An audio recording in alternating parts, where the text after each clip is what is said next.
Well, that belongs to ancient times. The plants, the animals, and everything that goes with it. That's been handed down from generation to generation. But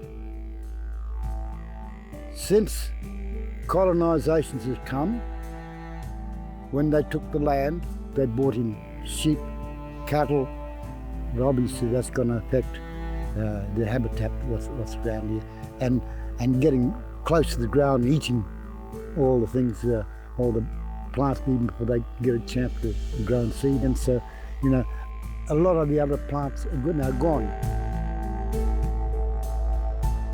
The significance of our native foods, I think, firstly and foremost, is about our health and well-being.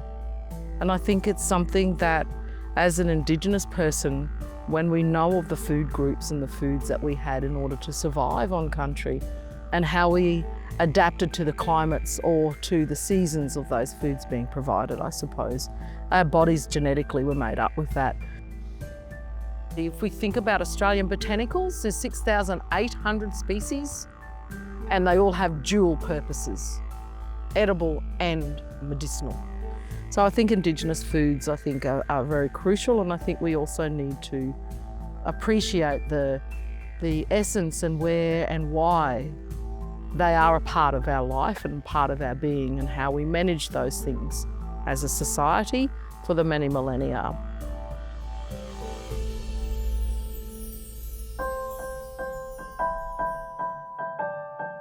Many traditional cultures know that there's a specific benefit to consuming a plant. You know, there's lots of ethnobotanical knowledge that would reside within a community.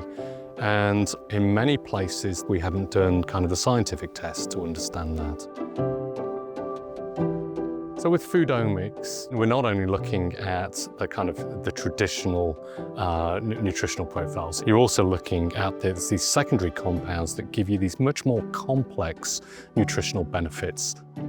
If you can start to develop the omic profile of those plants and animals, you can start to then link the kind of bioactive properties of plants and the nutritional and potentially medical properties of plants back to those components that are in there, back to then the history and ethnobotany and traditional knowledge of those particular species.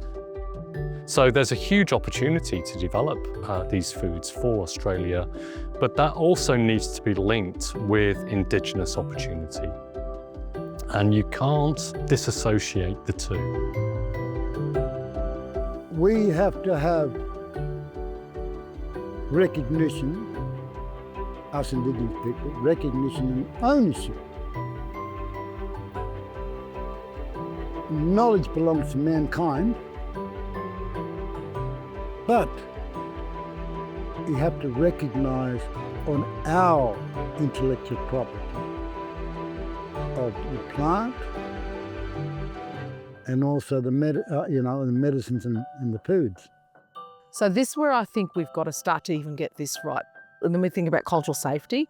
Well, for me as an Aboriginal woman, my cultural safety is that I'm valued, that I'm the knowledge holder of this. And I should be about leading in this space of that benefit sharing, of how it looks. Two worlds walking is a phrase that's used, but it really requires that mutual understanding of each other's worlds to be able to do that, mutual respect and mutual exchange of information.